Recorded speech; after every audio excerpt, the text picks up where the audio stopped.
حضرت عیسیٰ علیہ السلام کے حواریوں نے یہ عرض کیا کہ اے عیسیٰ بن مریم، کیا آپ کا رب یہ کر سکتا ہے کہ وہ آسمان سے ہمارے پاس ایک دسترخوان اتار دے؟ تو حضرت عیسیٰ علیہ السلام نے فرمایا کہ اس طرح کی نشانیاں طلب کرنے سے اگر تم لوگ مومن ہو تو خدا سے ڈرو۔ یہ سن کر حواریوں نے کہا کہ ہم نشانی طلب کرنے کے لیے یہ سوال نہیں کر رہے ہیں، بلکہ ہمارا مقصد یہ ہے کہ ہم شکم سیر ہو کر خوب کھائیں اور ہم کو اچھی طرح آپ کی صداقت کا علم ہو جائے، تاکہ ہمارے دلوں کو قرار آ جائے اور ہم اس بات کے گواہ بن جائیں، تاکہ بنی اسرائیل کو ہماری شہادت سے یقین اور اطمینان کلی حاصل ہو جائے اور مومنین کا یقین اور بڑھ جائے اور کفار ایمان لے آئیں۔ معزز سامعین، حواریوں کی اس درخواست پر حضرت عیسیٰ علیہ السلام نے بارگاہ خداوندی میں اس طرح دعا مانگی کہ اے رب، ہمارے ہم پر آسمان سے ایک خوان اتار کے وہ ہمارے لیے عید ہو، ہمارے اگلے پچھلوں کی اور تیری طرف سے نشانی، اور ہمیں رزق دے، اور تو سب سے بہتر روزی دینے والا ہے۔ حضرت عیسیٰ علیہ السلام کی دعا پر اللہ تعالیٰ نے فرمایا کہ دسترخوان تو اتار دوں گا، لیکن اس کے بعد بنی اسرائیل میں سے جو کفر کرے گا میں اس کو ایسا عذاب دوں گا کہ تمام جہان والوں میں سے کسی کو ایسا عذاب نہیں دوں گا۔ چنانچہ اللہ تعالیٰ کے حکم سے چند فرشتے ایک دسترخوان لے کر آسمان سے اترے، جس میں 7 مچھلیاں اور 7 روٹیاں تھیں۔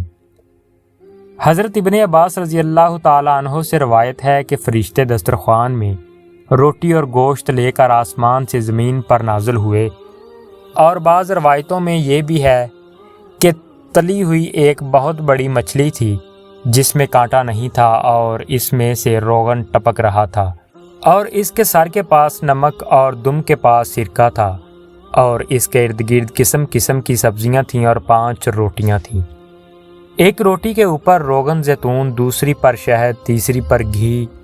چوتھی پر پنیر، 5ویں پر گوشت کی بوٹیاں تھیں۔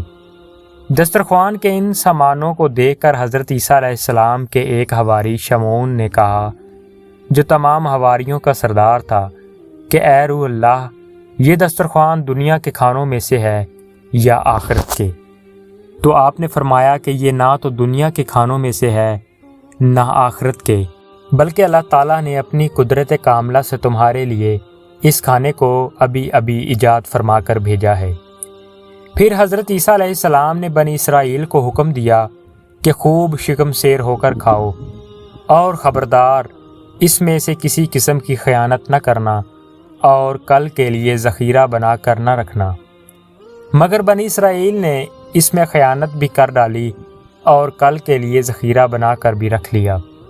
اس نافرمانی کی وجہ سے اللہ تعالیٰ کا ان لوگوں پر یہ عذاب آیا کہ یہ لوگ رات کو سوئے تو اچھے خاصے تھے، مگر صبح کو اٹھے تو مسخ ہو کر کچھ خنزیر اور کچھ بندر بن گئے۔ پھر حضرت عیسیٰ علیہ السلام نے ان لوگوں کی موت کے لیے دعا مانگی تو تیسرے دن یہ لوگ مر کر دنیا سے نیست و نابود ہو گئے، اور کسی کو یہ بھی نہیں معلوم کہ ان کی لاشوں کو زمین نگل گئی یا اللہ نے ان کو کیا کر دیا۔ اللہ تعالیٰ نے اس عجیب اور عظیم الشان واقعہ کا تذکرہ قرآن مجید کی سورۃ المائدہ میں فرمایا ہے، اور اسی واقعہ کی وجہ سے اس سورہ کا نام مائدہ رکھا گیا۔ مائدہ دسترخوان کو کہتے ہیں۔ عیسیٰ بن مریم نے عرض کی، اے اللہ، اے رب، ہمارے ہم پر آسمان سے ایک خوان اتار کہ وہ ہمارے لیے عید ہو، ہمارے اگلے پچھلوں کی اور تیری طرف سے نشانی، اور ہمیں رزق دے، اور تو سب سے بہتر روزی دینے والا ہے۔ اللہ نے فرمایا کہ میں اسے تم پر اتارتا ہوں، پھر اب جو تم میں کفر کرے گا بے شک میں اسے وہ عذاب دوں گا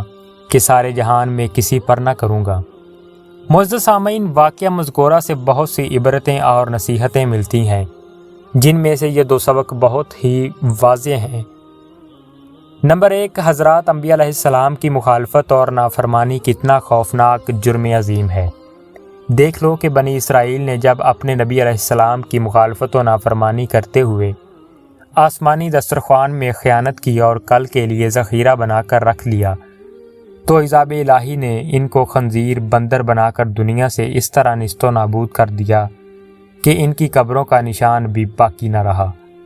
جو لوگ اللہ اور رسول کی امانتوں میں خیانت کرتے ہیں، انہیں اس ہولناک عذاب سے عبرت حاصل کرنی چاہیے اور توبہ کر لینی چاہیے۔ نمبر 2، حضرت عیسیٰ علیہ السلام کی دعا میں یہ جملہ کہ جس دن دسترخوان نازل ہوگا وہ دن ہمارے اگلوں اور پچھلوں کے لیے عید کا دن ہوگا۔ اس سے یہ سبق ملتا ہے کہ جس دن قدرت خداوندی کا کوئی خاص نشان ظاہر ہو،